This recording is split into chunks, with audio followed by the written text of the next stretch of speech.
Shere baba bara shere canta lavara baba baba baba baba baba.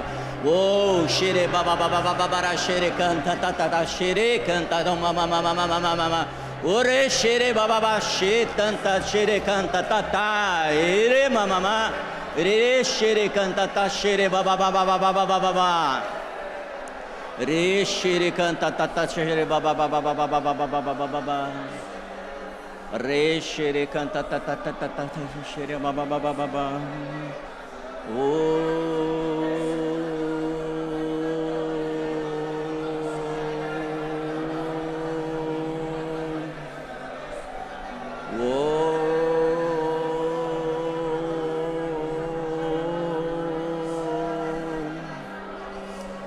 Se você tem cânticos espirituais, comece a liberar.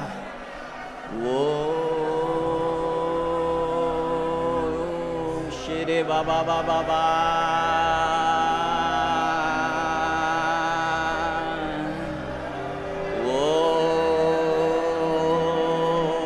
De ba ba ba ba ba.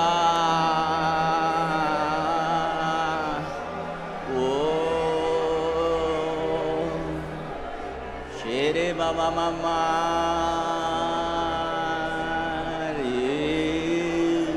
Shere ba ba.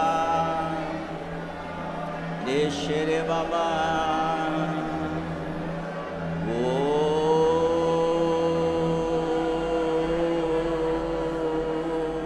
shere baba baba baba baba,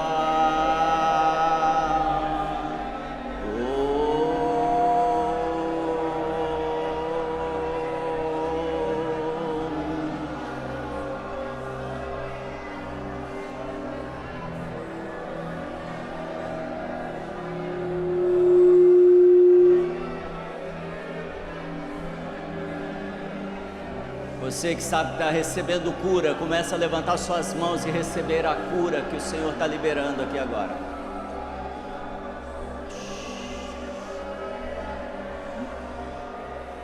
Curas emocionais. Alguém que está com problema na coluna, está recebendo uma cura agora na coluna. Põe a sua mão na sua coluna. Começa a perceber o Senhor operar na sua coluna agora. Shere baba baba.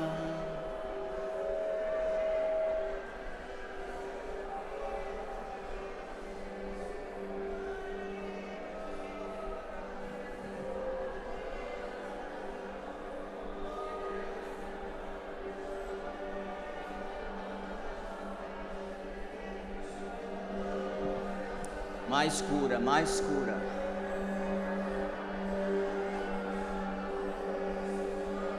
Se você ainda não percebe a cura, comece a declarar: eu recebo a cura e eu sou curado.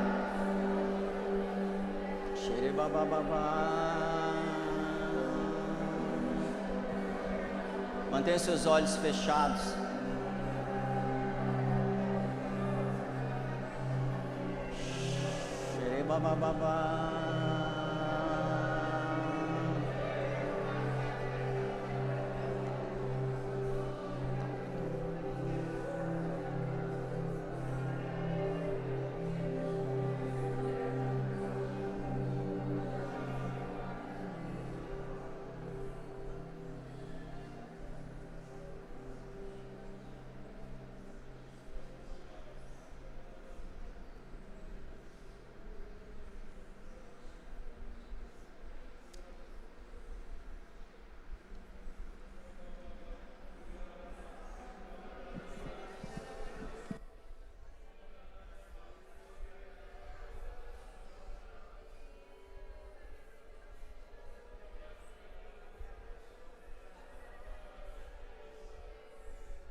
Obrigado, Senhor. Obrigado pela Tua presença. Obrigado pelo o que a Tua presença carrega, o que a Sua presença transforma, o que a Sua presença, Senhor, restaura. Obrigado, Senhor, porque a paz chegou a nós, porque Tua presença está aqui. Sem Tua presença, Senhor, não somos nada. Sem Tua presença, Senhor, não podemos fazer cultuar a Ti. Precisamos da Tua presença, então eu te peço, aumente a intensidade, a percepção de todos nós para a Tua presença. Eu quebro agora todo raciocínio humano, todo olho natural seja confundido para não tentar entender, mas abre nossos olhos espirituais, nossos ouvidos espirituais, para que possamos alcançar a transformação da nossa mente, e assim conhecermos qual é a boa, perfeita e agradável vontade Tua, Pai, em nome de Jesus. Amém? Amém, Zion? Pode sentar, por favor. A gente me deram ali 42 minutos, eu vou tentar terminar em 30, vocês me ajudam? Então vocês têm que falar, vai pastor, vai, porque senão não dá tempo. Combinado? Pessoal, quem estava aqui em março por um legado, só para levantar a mão, deixa eu dizer, fica com sua mão levantada, deixa eu dizer algo, que às vezes as palavras chegam para nós e a gente não percebe. A palavra que você recebeu em março é, vem e vê. Eu posso garantir que você está vendo hoje o que Deus está fazendo, pode baixar seu braço, o que Deus está fazendo entre nós, no meio de cada família aqui, nas empresas, nas carreiras e aqui no nosso prédio, que não é o mais importante, mas é importante para que possamos congregar, amém? Eu estou muito feliz de ver o que está acontecendo nas outras Zions, e ainda não falaram de todas ali, porque senão o vídeo ia ficar até o meio-dia. Santos, está acontecendo tanta coisa incrível, estou muito feliz pelo que está acontecendo lá.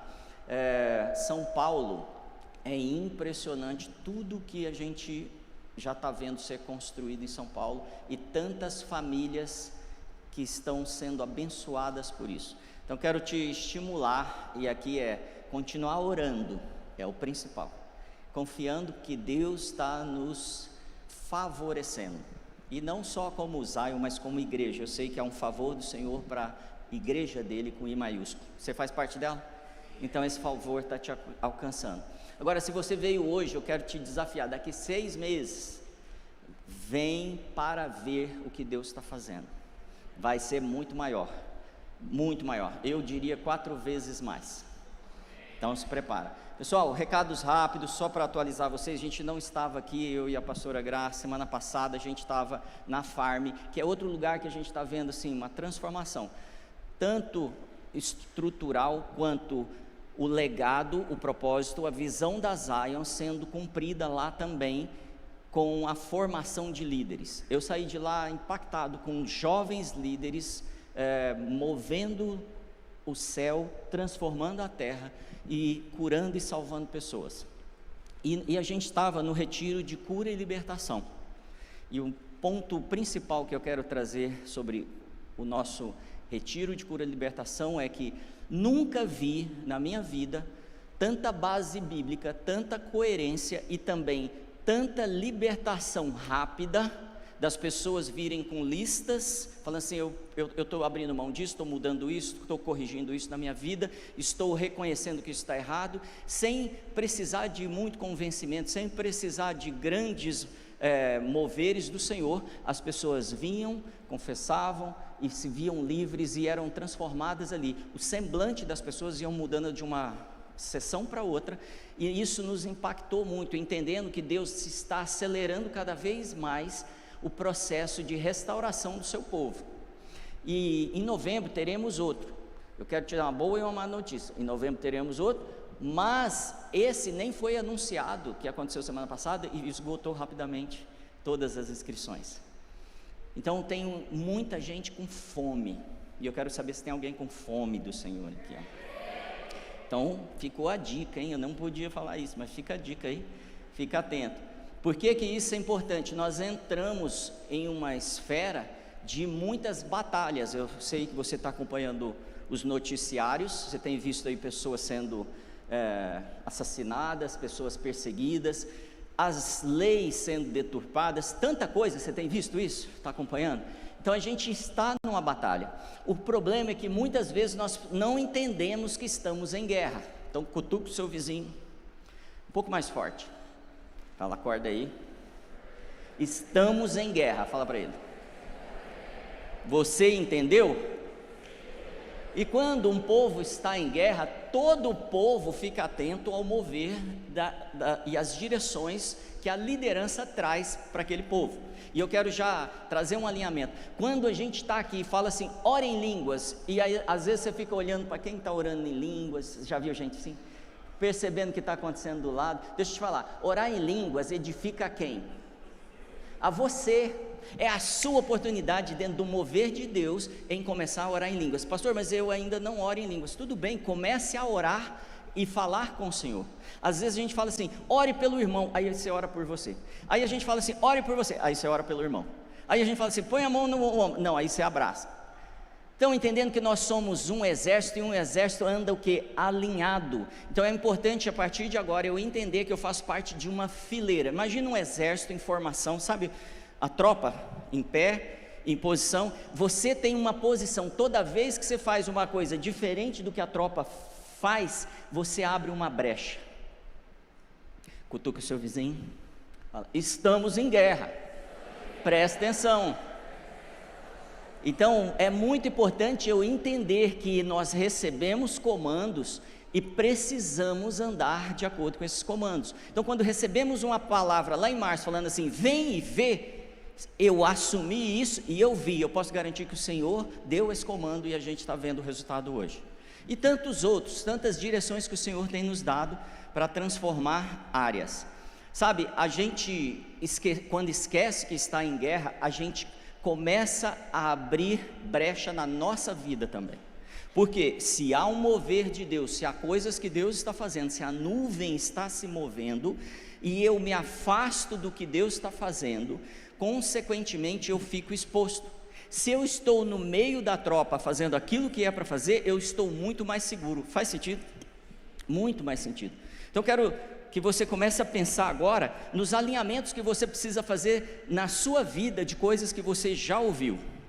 E por que que eu vou falar sobre isso? Porque essa sessão, essa mensagem, e daqui uns dias, numa próxima mensagem, lembrando que a semana que vem é o pastor Theo que está aqui, amém? Na próxima mensagem que eu vou ministrar, eu espero trazer para vocês bases para a batalha espiritual. Porque muitas vezes nós entramos em batalha espiritual dando soco no ar, a gente não sabe nem o que está fazendo. Eu vejo isso acontecer muito na igreja, mas nós precisamos entender como funciona uma batalha. Então tem livros que preparam guerreiros para entender como é um território de batalha, como funciona, como os inimigos pensam, como que a gente tem de arma. E aí quando eu entendo tudo isso, eu sou muito mais efetivo, diminuo muito mais o meu risco, e o risco para a minha família e para a minha igreja. É nesse lugar que nós estamos. Eu vejo políticos importantes indo para a internet num momento de guerra, preocupado em falar da vida de outra pessoa. Eu estava conversando com a Gra esse dia, pessoas que nós estamos depositando a nossa confiança e esperança em mudança nas leis e melhora do país, e eles estão preocupados em twittar, não existe mais isso, mas você me entende, em textão, em gravar vídeo e ficar falando dos outros. Deixa eu te falar, é hora da igreja se posicionar para o lugar dela, e existe um só lugar para a igreja, e você sabe onde é na presença do Senhor. E quando eu estou na presença do Senhor, você pode ter certeza, você não vai ser motivado a ficar tweetando para falar da vida dos outros, você não vai ficar motivado para ficar falando do erro do irmão da igreja, você vai se posicionar para ser um guardião. Está entendendo o que o Senhor espera de nós? ele espera um comportamento muito mais, eu ouvi essa palavra da área de intercessão hoje, muito mais selvagem. Fala, selvagem. E é no sentido de selvagem mesmo que você está pensando, mas no sentido também de tão seguro e tão fixado naquilo que você é perigoso se alguém aproximar de você, se as portas do inferno se aproximar de você, elas não prevalecerão, porque você está posto ali e fixado.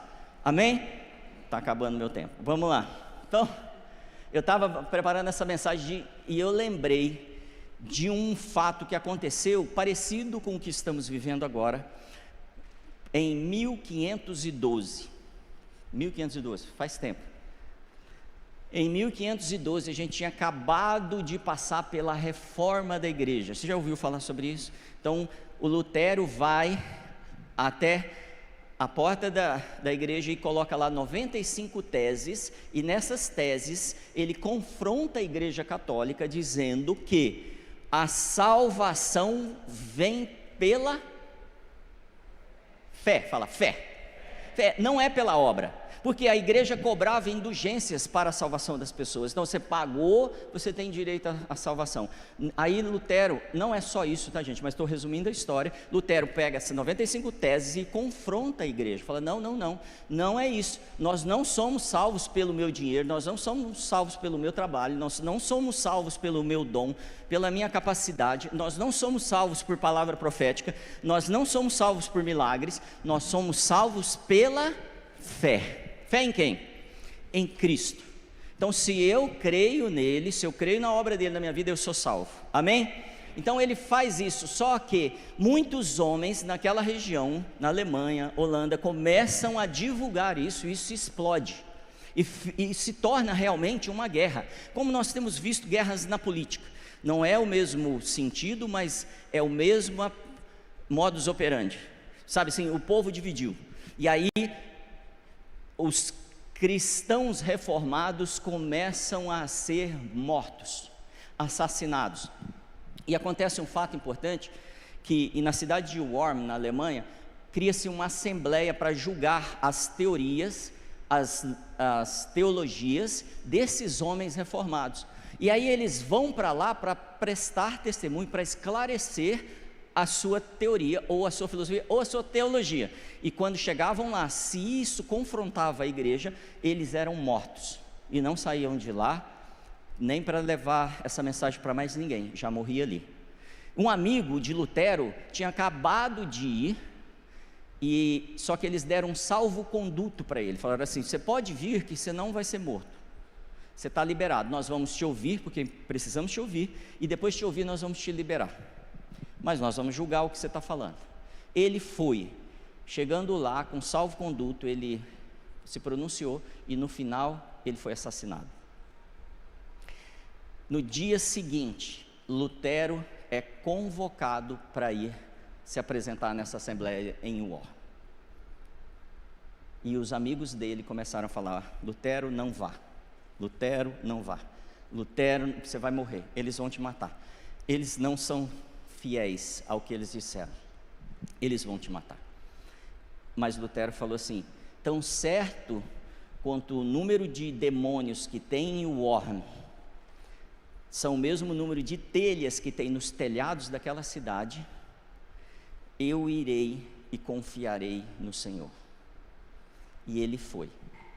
E a história diz que no caminho ele ia meditando no Salmo 46, meditando e buscando no Senhor segurança, porque o Salmo 46 diz que ele é torre forte,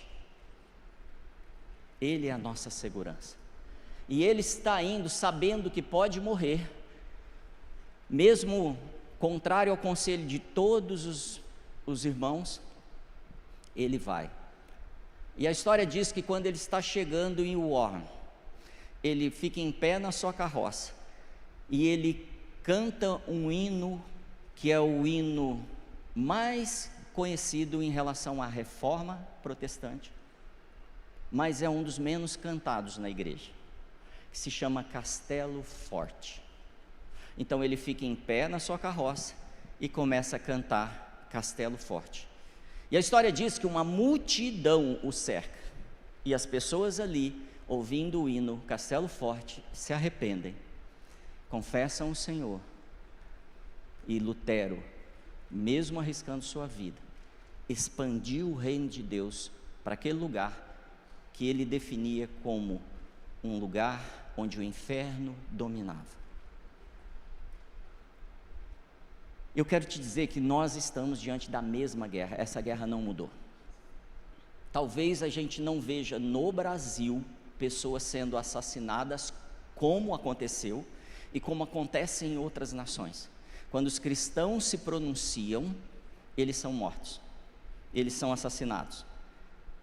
O que é muito importante é que eu entenda que diante de todos esses desafios, o Senhor tem para nós um lugar seguro. E talvez não seja o lugar que eu imagino. E por isso a mensagem de hoje, ela se chama Castelo Forte. E eu quero que você comece a imaginar um castelo. Eu assisti essa semana o Trump visitando o palácio no Reino Unido, e é tanta coisa incrível que parece desnecessária. E aí, meditando sobre aquilo, eu comecei a perceber que cada elemento daquele palácio de Windsor, ele representa algo. Cada louça, cada liturgia que eles cumprem, cada acesso aberto ou fechado que as pessoas têm, cada momento de fala representa algo. E comecei a meditar também que os castelos normalmente são construídos em lugares altos. Para quê? Para que quando houvesse um ataque, o povo pudesse se esconder nesses castelos, dentro dos muros dos castelos, protegido pela guarda do castelo. Protegia também a mente que cuidava da filosofia, do pensamento, da cultura daquele povo, porque o rei estava ali. Então o castelo é um lugar que representa muitas coisas na Bíblia. Uma torre forte levantada onde o povo de Deus é guardado, não representa só segurança, representa onde sustentamos a nossa cultura, onde sustentamos os nossos valores, propósitos, por que existimos. Então um castelo é levantado normalmente em lugar alto, porque é de difícil ataque, para que seja a última barreira de defesa de cultura de um povo. Porque alguns povos iam, dominavam o território e não matavam as pessoas, mas a cultura era extinta. Existe uma cultura, existe um castelo que protege essa cultura. A cultura do reino, os pensamentos do reino, eles vêm muitas vezes para a nossa mente, mas nós somos bombardeados com outros pensamentos. Não sei se já aconteceu com você, que você tem um entendimento bíblico, você sai daqui entendendo algo, pensando assim, amanhã eu vou pôr isso em prática, mas quando a gente entra em prática, os ataques vêm, porque nos vemos em perigo, e muitas vezes negociamos esses pensamentos. Já aconteceu com você ou só comigo? 6 pessoas já têm essas batalhas, amém? Ali tem mais 3 ali, glória a Deus, não estou sozinho. Nós temos batalhas o tempo todo, nós estamos em guerra desde o princípio, mas nós temos baixado a guarda. E eu assisti um filme esses dias de uma invasão alienígena, umas coisas assim bem esquisitas, e aí as pessoas se acostumaram com a invasão alienígena e eles estão conversando, levando a vida, fazendo festa, e um dos personagens fala assim, como é que vocês podem estar vivendo desse jeito, estando em guerra? Não, eu quero aproveitar os últimos dias até que a gente morra. Eu sei que os alienígenas vão matar a gente, vamos aproveitar esses dias. E ele fala, não, eu tenho uma missão. Fala assim, eu tenho uma missão, e eu vou cumprir, com a minha vida, como Lutero, como Jesus, como Paulo, eu cumprirei a palavra do Senhor a meu respeito, amém? Então, o primeiro ponto que eu quero trazer, são 6 pontos, vai dar tempo?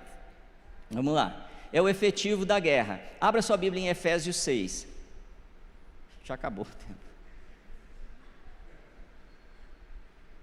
Efésios 6,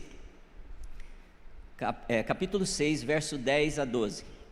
Diz assim: no demais, irmãos meus, Paulo falando à igreja de Éfeso: fortalecei-vos no Senhor e na força do seu poder, revesti-vos de toda a armadura de Deus, para que possais estar o quê? Firmes. Contra o quê? As astutas ciladas do diabo.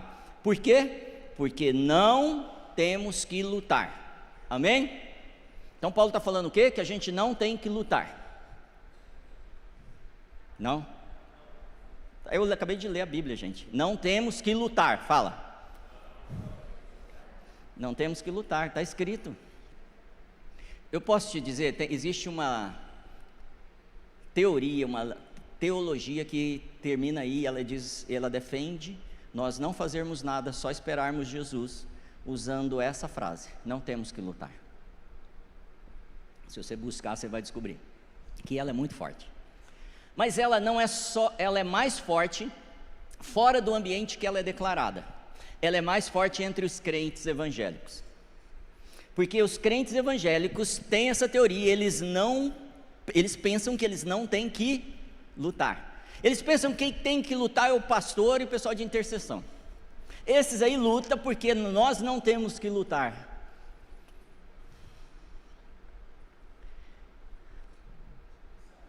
Fala para ele: nós estamos em guerra.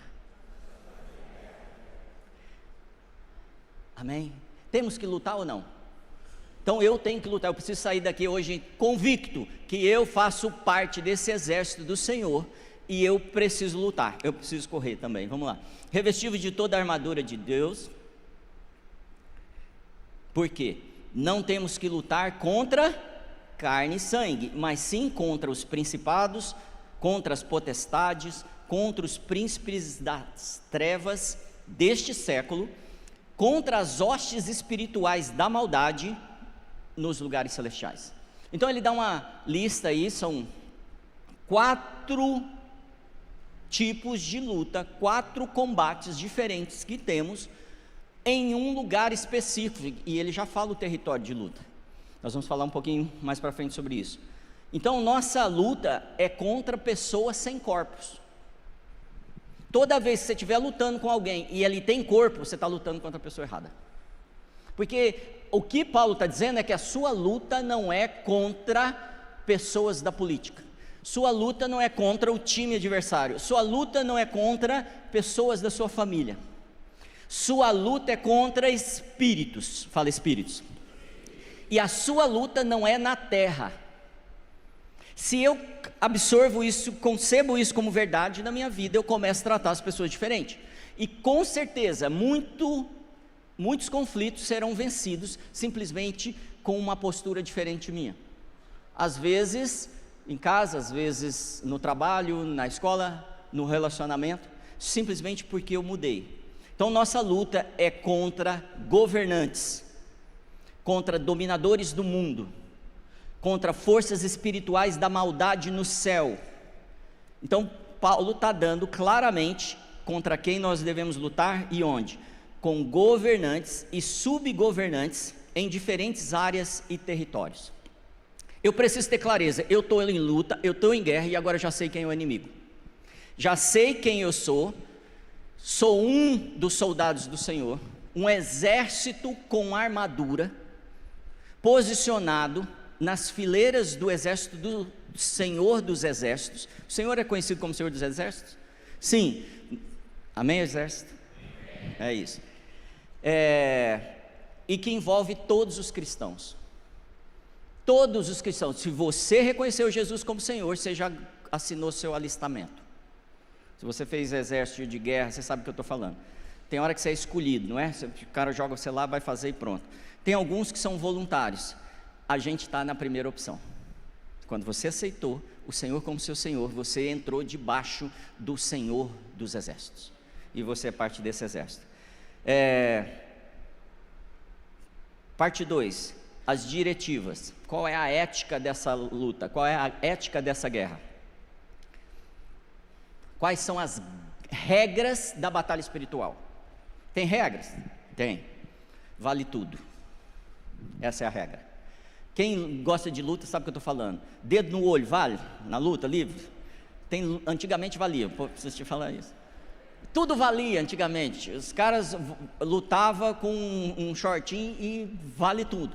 É aquele tipo de luta, que você pega o adversário, vira de cabeça para baixo e bate ele com a cabeça no chão. É assim, e você não pensa que é exagero, porque o inimigo não vai te poupar em nada. Ele não vai poupar os seus filhos, ele não vai poupar a sua saúde, ele não vai poupar a sua saúde mental. Vale tudo na parte deles. Eles não têm ética, eles têm organização, eles têm hierarquia nessas potestades, principados, governos, mas eles não têm ética, não existe padrão, é luta livre. Está assustado? Em Mateus 12, Jesus está conversando com os religiosos, e eles começam a reclamar de Jesus, porque Jesus está fazendo milagre. Eles falam assim, ele está fazendo milagre por Beelzebu, por entidades espirituais que operam na terra. E ele fala assim, eu não estou fazendo milagre pela entidade espiritual do mal, porque se isso fosse verdade, é como se o inferno, se o governo do diabo, o reino do diabo, ele vai citar, estivesse dividido. E ele não está dividido, é o que ele está falando.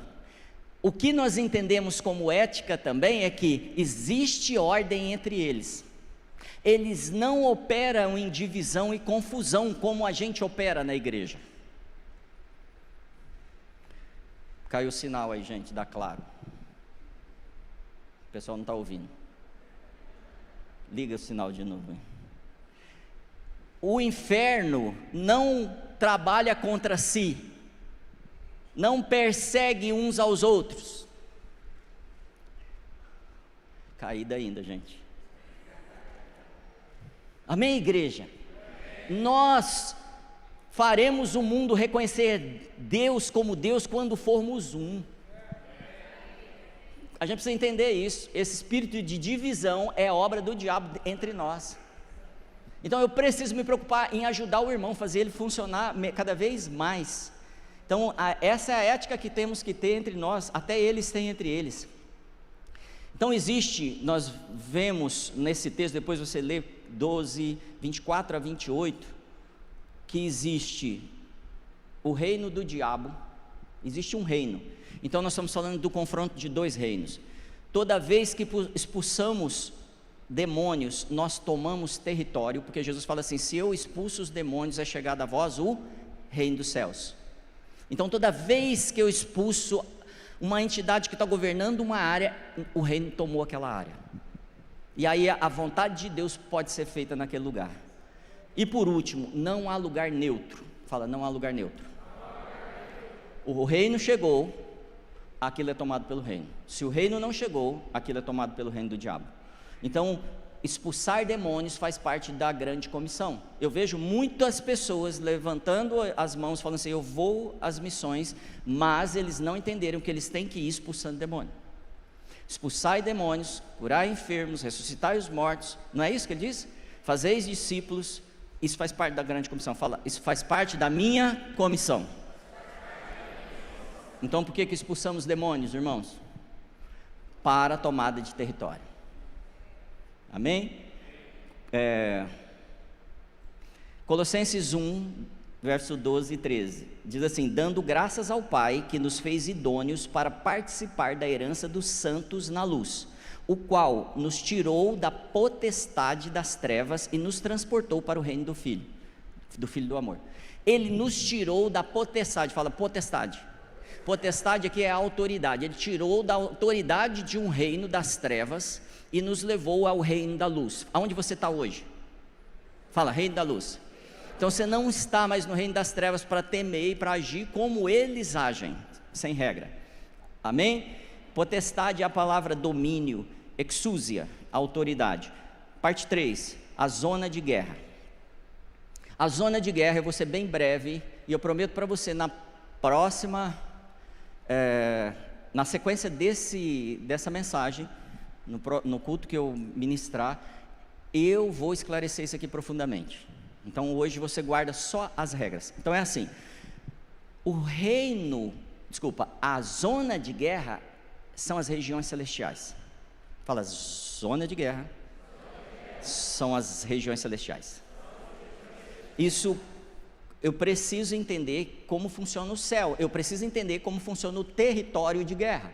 E às vezes eu não paro para pensar nisso. Então em Gênesis 1 diz, no princípio criou Deus o quê? O quê? Os céus, fala céus. Céus, Deus não criou o céu e a terra, os céus. Logo entendemos que existem pelo menos dois, porque senão não seria plural. E a palavra é a Shamaim, que quer dizer céus em plural.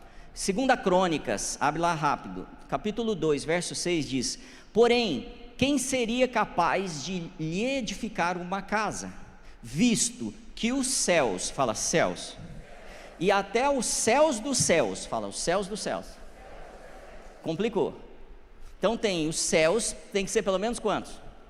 E ainda tem os céus dos, então eu não vou para 2, mas vou pelo menos para 1. Então eu já entendi que tem que ter os céus, e o céu, eu vou pôr no singular para ajudar a gente agora, dos céus. Então eu entendi que tem pelo menos quantos? 3 céus. Por que isso é importante, pastor? Porque eu preciso entender que as guerras são nas regiões celestiais, eu preciso entender como funciona a topografia, pelo menos a topografia desse território. Porque eu tenho que saber que tipo de calçado eu tenho que pôr ali. Por que eu uso a armadura? Paulo, em 2 Coríntios 2,12 diz: conheço um homem que em Cristo há 14 anos, se no corpo ou fora do corpo não sei, Deus sabe, foi arrebatado até o 3º céu. Então esse texto no Novo Testamento confirma que existem 3 céus. Agora, de forma bem rápida, o primeiro céu é o céu natural, onde você pega seu avião e vai até o céu. Regiões materiais, natural, fala natural. O 3º céu nós entendemos que é o trono do Senhor, o lugar, o mais alto céus, o lugar onde Deus está assentado. Lá a impiedade pode chegar? Não, lá precisa ter mãos limpas e coração puro para acessar esse lugar. Então não é qualquer um que entra. Quem pode entrar? Aquele que foi salvo pelo Senhor, porque a Bíblia diz que Ele nos justificou, nos lavou dos nossos pecados, e quando Ele fez isso, Ele nos colocou assentado com Ele nas regiões celestiais. E onde Ele está sentado? No 3º céu. Então Ele te colocou nesse lugar. Logo nós entendemos que também existe um céu onde as potestades, principados, hostes celestiais operam. Qual sobrou? O 2º céu. Então no 2º céu é onde é a nossa batalha. Então eu não luto aqui na terra, eu preciso estar no 3º céu e lutar no 2º. E não pensa geograficamente, não pensa de forma lógica, que você não vai chegar lá. Você precisa ter essa informação, o Espírito Santo te revelar. Porque nós não estamos falando do mundo material e nem temporal. Não tem tempo. O que está acontecendo agora aconteceu no passado, está acontecendo no futuro. E não está acontecendo aqui, está acontecendo em todo lugar. Porque não tem lugar. Tudo bem? Guarda isso para outro dia. 1º céu, natural, fala. 2º céu, onde as batalhas acontecem. 3º céu, o trono de Deus. Amém? Logo, nós entendemos que as nossas lutas não são contra carne nem sangue, mas contra o que, principais potestades, contra o que deles? Raciocínios, fala raciocínios, pensamentos, cultura, são ideias que o inferno opera a partir do 2º céu, lançando setas na nossa cabeça. Por isso que eu preciso renovar a minha mente, para eu ganhar essa luta. Depois você vai voltar em Efésios 6 e ler com calma, que você vai confirmar isso. Eu estou correndo, gente. E aí, nós somos um ser que tridimensional. Você tem um corpo, uma alma e um espírito. O seu espírito foi salvo, amém? E com isso ele foi levado até onde? O céu. O seu corpo, apesar de ser, não posso dizer muito isso de todos, mas bonitinho, vai chegar uma hora que vai para onde? Para a terra. Então ele é um corpo natural. O que sobrou? A alma é onde opera seus raciocínios, seus pensamentos, suas ideias. Por isso que a batalha é na mente, na sua alma. Então a nossa batalha é no segundo céu, onde opera a minha alma. Eu não luto com o espírito eu adoro o Senhor em espírito e em verdade. Eu luto com a minha alma, e Ele está buscando tragar a sua alma. Então são 3 dimensões celestiais, e você tem 3 dimensões. Uma, e eu quero que você pare para pensar, as suas lutas normalmente têm sido no nível natural aqui, ou você está lutando no nível espiritual? Para eu vencer esse racional, eu preciso renovar a minha mente. O céu natural, os governos no espiritual e o trono de Deus. Amém? Abra em Daniel 10, eu vou tentar ir para o final agora. Como eu te falei, tudo que eu estou te trazendo é verniz para a batalha espiritual. É o começo do começo.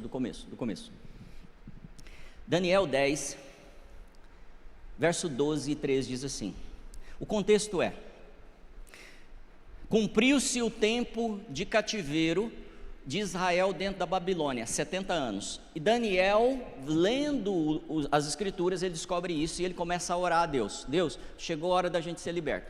Aí, essa oração chega no céu. O que acontece? Verso 12, então me disse, aí um anjo aparece para ele, as pessoas fogem por causa dessa presença, e aí o anjo diz, então me disse, não temas, Daniel, porque desde o primeiro dia em que aplicaste o teu coração a compreender e a humilhar-te perante o teu Deus, não são ouvidas as tuas palavras, e eu vim por causa das tuas palavras. O que a gente está entendendo? Está na hora de libertar o povo aqui na terra. O que Daniel faz? Subiu, começa a orar lá em cima. O anjo fala assim, beleza, vou fazer isso que Deus está falando para eu fazer, vou falar com Daniel, que está na hora realmente de libertar o povo, vou responder a oração de Daniel, mas o anjo não chega, e aí passa o primeiro, passa o segundo, passa o terceiro, passa o quarto, 20 dias, 21 dias em jejum e esperando uma resposta da oração que ele está fazendo. Ele está entendendo que ele está operando no mundo espiritual e que há um combate, e essa oração não tem rompido a libertação baseada na palavra de Deus. Entenderam o contexto? E aí, o que acontece? Verso 13, mas o anjo falando para Daniel, mas o príncipe do reino da Pérsia. O príncipe do reino da Pérsia natural poderia ir fisicamente no céu lutar com o anjo? Não, então ele está falando que existe um principado que governa a Pérsia, existe um principado que governa Ribeirão Preto, e existe um principado que governa São Paulo. Amém, Zion? Existe um principado que é a Zion, que a igreja do Senhor precisa derrubar, para que a operação espiritual aconteça aqui totalmente à vontade do Senhor. E aí ele diz, mas o príncipe do reino da Pérsia me resistiu 21 dias, e eis que Miguel, um dos primeiros príncipes, veio para ajudar-me, e fiquei ali com os reis da Pérsia. Existem principados, e existem principados também entre os anjos. Quem foi o príncipe que veio ajudar o anjo? Miguel. Existe poder, e ele desce, e ele assim pode falar com Daniel, e ele traduz tudo para Daniel, e agora Daniel vai começar uma operação diferente em guerra. A palavra príncipe é o primeiro entre os diferentes. É tipo assim, aqui está todo mundo igual, mas o Senhor levanta alguns entre os comuns para posições. Isso chama autoridade de governo. Isso existe também no mundo espiritual. E o Miguel é o encarregado de Israel, é o anjo que protege Israel. Logo eu entendo que existe um anjo, que existem hostes celestiais que nos ajudam na guerra aqui em Ribeirão, que ajuda a igreja. Entendo também que existe uma organização territorial, que o mundo é pensado a partir do segundo céu, e eu estou lutando contra um deputado, contra um vereador, contra um prefeito, e eu não estou entendendo que a solução está em outro lugar. E eu não estou falando que a gente não tem que se posicionar. Seja um político importante, seja um juiz importante, seja um professor importante. Amém? Você vai ajudar nesse avanço. Não é isso, isso a gente fala todo domingo aqui. O que eu estou dizendo é que, se eu fizer isso só no natural, eu só vou ser um bom homem. E provavelmente vou ser enganado. Amém, Zay? Então, a batalha, elas giram em torno do povo de Deus na terra. Então, eu já começo a entender uma logística da guerra. Onde o povo de Deus começou a se levantar? Ah, lá em Franca. Cadê Franca? Está aí? Começou a se levantar em Franca. O que vamos fazer? Ah, por que você foi lá, pastor? Porque nós precisamos destituir potestades lá. Então eu falei, vou na frente. Eu sei que eu preciso me posicionar. Eu sei que eu preciso levar autoridade para aquele lugar. Amém? É assim que a gente faz, inclusive, com a nossa casa. Então, onde você se posiciona como o povo de Deus, a batalha é acirrada. Pastor, não sei o que está acontecendo, lá na empresa começou isso, lá no meu emprego, lá no mercado que eu trabalho começou... glória a Deus, irmão. Eu sei o final dessa história. Eu sei o que vai acontecer com você e com esse inferno que tenta se levantar contra você. Parte 4, o arsenal. 2 Coríntios 10, porque não andando na carne, não militamos segundo a carne. 2 Coríntios 10, 3 a 5. Porque as armas da nossa milícia não são carnais, fala carnais, mas sim poderosas em Deus para destruição de fortaleza. Entendemos que a guerra não é física, que as armas então consequentemente não são físicas, são armas espirituais. Essas armas espirituais principais são jejum, fala jejum,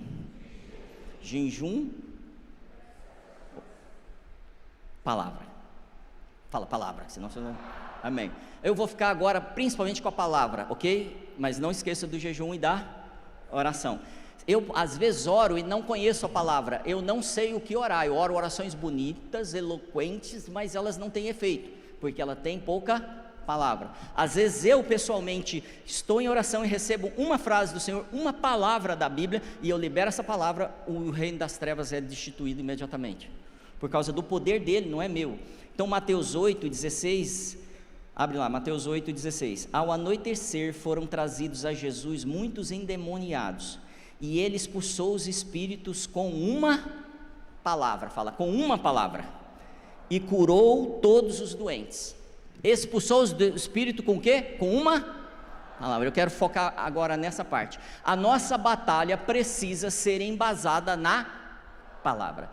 Ah, mas aqui vocês falam que a gente tem que ler a Bíblia pelo menos uma vez por ano. Irmão, é tão pouco que eu vou te falar. A guerra que nós temos exige que nós leiamos a Bíblia pelo menos 3 vezes por ano. É possível, pastor? Você precisa de 72 horas de leitura para ler a Bíblia. Eu te sugiro, cada 3, 4 meses, separar 72 horas, e você está munido para a guerra, porque na guerra você está, como aquele pessoal do filme, eles estão na guerra, mas não estão entendendo que vão perder se não se posicionar. A guerra foi nos dada para vencer. 2 Coríntios 10, abre em Hebreus 11, verso 3, Hebreus 11, 3, pela fé entendemos que o universo foi formado pela palavra de Deus. O universo foi formado pela palavra. Agora sim, 2 Coríntios 10, 5. Essa é a parte mais importante dessa mensagem. Fique atento. 2 Coríntios 10, verso 5 diz: destruímos o quê? Argumentos e toda altivez que se levanta contra o quê? O conhecimento de Deus, levando cativo todo o entendimento à obediência de Deus. O arsenal de Deus é a palavra, aqui. Contra o que a palavra luta? Contra todo argumento, contra todo pensamento, contra toda altivez que se levanta contra a vontade e pensamento de Deus. Eu posso te garantir que os pensamentos humanos estão lutando na sua mente agora. E toda hora que você vai fazer um negócio, toda hora que você vai ensinar alguém, toda hora que você vai defender um argumento, qualquer coisa, a sua parte natural, influenciada por pensamentos que se opõem a Deus, se levanta. Então a gente consegue arrumar um monte de argumento para não servir a Deus. A gente já começa a arrumar um monte de argumento, tipo, pastor, você não sabe o que eu passei, pastor, você não sabe como eu fui traído, pastor, você não sabe o que eu estou passando, pastor, você não sabe, pastor Mar, você não tem ideia, os parentes estão lá em casa já tem um mês, eu não sei qual é o problema, mas eu posso te garantir, a gente vai sempre achar um argumento. Pastor, você não sabe por que eu não participo da limpeza da igreja. Pastor, você não entende por que eu não posso contribuir. Você não tem ideia como é que está. Os argumentos virão. Quando eu estou na região celestial, eu vou tomar uma decisão completamente diferente, e esse pensamento vai confrontar o pensamento natural que eu tenho, de autoproteção. Então a guerra, agora nós estamos falando da guerra. Porque às vezes nós pensamos que batalha espiritual é só ir lá para o mundo e enfrentar uma religião que se opõe a Deus, um satanismo, por exemplo. Não, a batalha é vencida primeiro em você. Se ela não é vencida em você, você não vai conseguir vencer lá. Os argumentos, imaginações, raciocínios, especulações, conhecimento, pensamentos que nós temos todo dia, toda hora, para proteger o que nós queremos. Então nós precisamos começar agora a dominar a nossa mente. Quando eu faço isso, eu estou indo ao segundo céu e estou lutando contra as potestades, contra aqueles que governam a minha família, a minha vida. E a Bíblia diz textualmente, são nas regiões celestiais essa luta. Então a minha mente precisa lutar nas regiões celestiais, não com argumentos humanos. Eu preciso de argumentos celestiais, para destruir em mim as imaginações, raciocínios, especulações, argumentos, conhecimento e pensamento. Eu chamaria isso de sua alma, suas vontades, minhas vontades. Ponto 5, a estratégia inimiga, contra nossos pensamentos, nós começamos já a lutar, agora nós precisamos alcançar as verdades, revelações das verdades, para continuar essa guerra e fundamentar o que já avançamos, o território que já avançamos. Então, como nós vencemos? Vencemos com armas espirituais. Fala, armas espirituais. E muitos vão falar assim, mas eu não posso porque eu fiz isso, porque eu sou assim, porque eu pequei. Ok, você precisa consertar, se arrepender e mudar. Mas isso não te impede de estar na guerra. Então é melhor você fazer isso rápido, assumir sua posição e manifestar como um soldado selvagem no reino de Deus. Qual é o motivo do ataque? 2 Coríntios capítulo 4. Corre lá, Zay. 2 Coríntios capítulo 4 diz: nos quais o Deus deste século cegou o entendimento dos incrédulos, para que lhes não resplandeça a luz do evangelho da glória de Cristo, que é a imagem de Deus. Amém? Há fortalezas na nossa mente. Queria chamar a banda aqui, por favor. Há fortalezas na nossa mente, que a gente não está percebendo que são fortalezas, que são resistências à palavra de Deus. Há resistências à vontade de Deus na nossa vida. Fica de pé, por favor.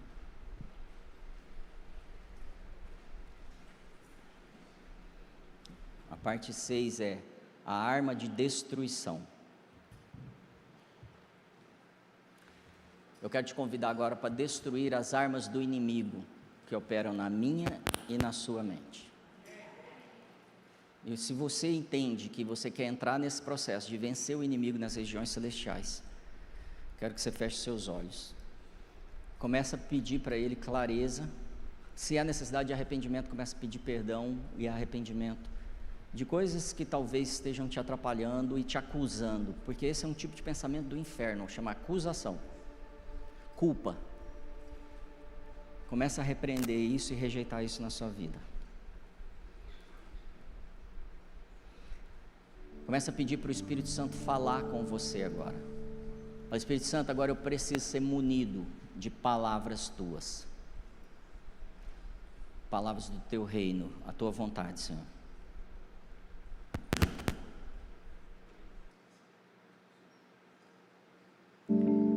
Eu tenho sentido que nós, como igreja mundialmente, não temos crido na palavra do Senhor. Nós temos crido na lei, mas não na palavra do Senhor, não nas promessas que Ele nos deu. Nós não temos crido no papel, no propósito, na capacidade, na posição que Ele nos deu.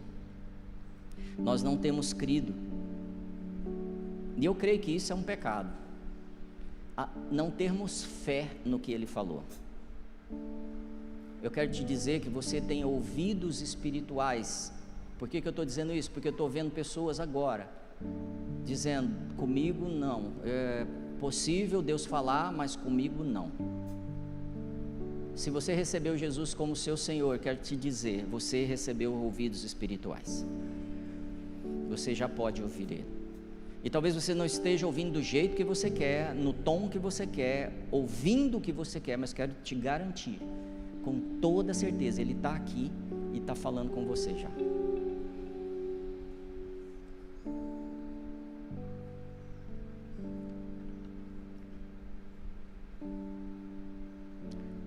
A compreensão do que Ele fala não é a evidência da fala dEle.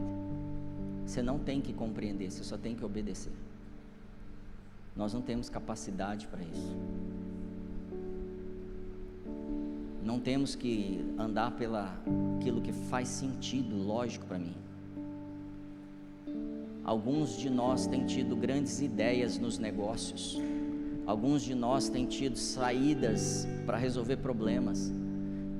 E você não está entendendo que isso foi um sonho, uma revelação, uma palavra que Deus colocou na sua mente semanas antes. Estratégias que Deus te deu talvez quando você era criança, porque Ele já vinha falando com você desde criança. O Senhor está aqui e quer falar com seus filhos. O Senhor fala de todas as formas. O Senhor falou com um centurião e ele tinha fé na palavra de Deus. Ele falou com anjos. Ele falou com a mulher do fluxo de sangue, que simplesmente falou assim: se eu simplesmente, ao menos, tocar a orla da veste dele, eu serei curada. O Senhor continua falando. Mas existem muitos Isaques que estão sendo mortos hoje, porque nós estamos fazendo aquilo que Deus falou para a gente fazer lá atrás, e hoje Ele está falando assim: não mata o menino, e a gente está querendo fazer a mesma coisa que a gente fez no passado. Então começa a falar: Senhor, o que é que o Senhor está falando hoje? Qual é a novidade? A fé vem pelo ouvir, e o ouvir a palavra. A fé não vem por ler a Bíblia, senão os grandes estudiosos seriam os homens de maior fé. A fé vem pelo ouvir o que eu leio na palavra. A fé vem depois que eu já li a palavra, eu recebi a palavra, eu digo, eu me rendo à tua palavra, aí a minha fé vem. E o Senhor está dizendo: é hora de vocês se renderem aquilo que eu já falei para vocês. E se vocês permanecerem na minha palavra, vocês serão meus verdadeiros discípulos. Deus fala de todas as formas. Deus falou com a mula, Deus falou através da estrela, Deus falou através de anjo, Deus falou através de uma brisa, Deus fala através da natureza. Deus quer falar com a gente, e Ele está buscando um povo que queira isso. Você foi criado para ouvir a Deus.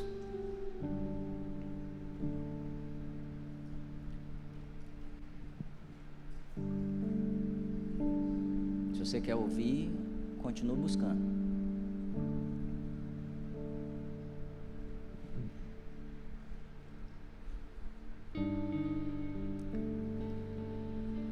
Ele vai dar para aquele que tem fome e sede da sua palavra.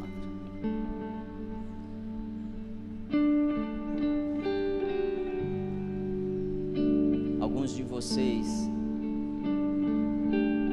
terão as promessas e as palavras do Senhor restauradas agora.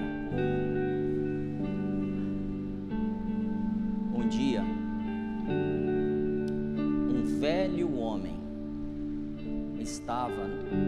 foi levado pelo Espírito Santo ao templo, e chegando lá, ele viu um casal com um bebê no braço, um par de rolinhas e 2 pombas.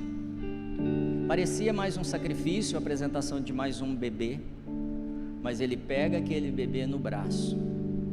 Depois de velho, estima-se que ele tinha lá uns 84 anos, e ele começa a declarar que a consolação que ele esperava para Israel agora chegou. Existem palavras que o Senhor te deu, que o inimigo está combatendo elas até hoje, tentando destruir. Ele não pode destruir a palavra, mas ele pode adiar. E depois de tantos anos esperando o cumprimento daquela palavra, aquele homem alcançou e foi impactado pela palavra. Se você tem uma promessa do Senhor, levante seus braços e comece a falar: Senhor, eu retomo a posição da tua promessa. Enquanto o mundo corre, escolha a cadência do Espírito Santo, dizendo assim: Senhor, como Simeão esperou tantos anos, eu vou continuar te esperando o cumprimento da tua palavra e da tua vontade na minha vida. Eu começo a derramar minha vida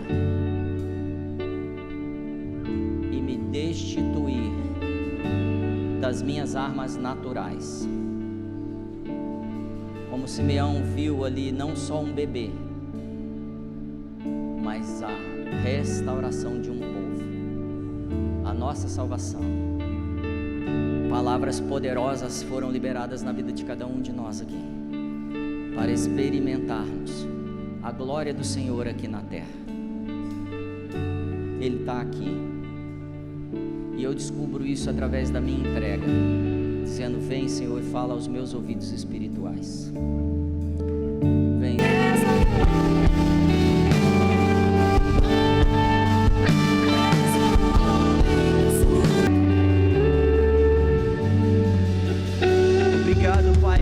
Pelas tuas promessas por nós. Obrigado, Pai, porque tu, mesmo sendo esse Senhor grandioso, Senhor dos exércitos, Rei dos reis, o Senhor é esse Pai que olha por nós e que tem promessas por nós. Nós te agradecemos, Pai, nós te agradecemos. Sabe, Zion, toma só mais um momento para dizer para o teu Pai que você é grato pelas promessas dEle. Pode falar com as tuas palavras: Senhor, nós somos gratos, porque nós já somos mais do que vencedores. Nós somos gratos, porque o Senhor nos prometeu uma vida em abundância. Nós somos gratos, porque o Senhor nos prometeu um reino inabalável. Nós somos gratos, porque o Senhor prometeu que as portas do inferno não prevaleceriam. O Senhor nos prometeu que não há principado e nem potestade mais forte do que a tua igreja. Nós somos gratos, Pai, nós somos gratos, Senhor. Santo, Senhor. Santo, Santo, Santo.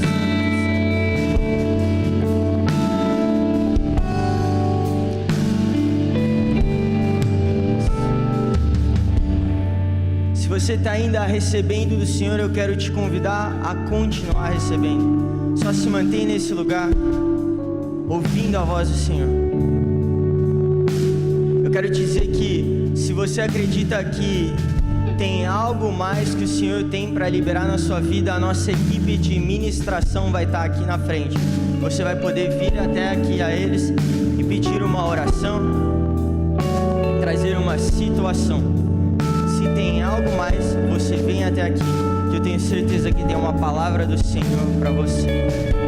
Zion Church, Que nós possamos hoje sair daqui e ter essa consciência de que as nossas guerras não são contra outras pessoas, nossas guerras não são contra inimigos naturais, mas que de fato nós estamos sendo levantados para guerrear contra os principados e potestades dessa cidade, desse país, de toda a terra. Sabe, Senhor, que nós possamos ser revestidos de uma nova autoridade. Eu sinto te declarar isso, uma nova autoridade para desde já começar a destituir principados e potestades. Isso significa que você vai chegar em alguns lugares e você vai declarar: eis aqui o reino do Senhor. Você vai chegar na sua casa e você vai declarar: eis aqui o reino do Senhor. Onde havia medo, eis aqui o reino do Senhor. Onde havia depressão, eis aqui o reino do Senhor. Onde havia miséria, eis aqui o reino do Senhor. O reino é chegado nesse lugar. Zion Church, que nós possamos sair daqui carregando esse reino inabalável, que nós possamos sair daqui prontos para guerrear contra esses inimigos espirituais. Que Deus nos abençoe.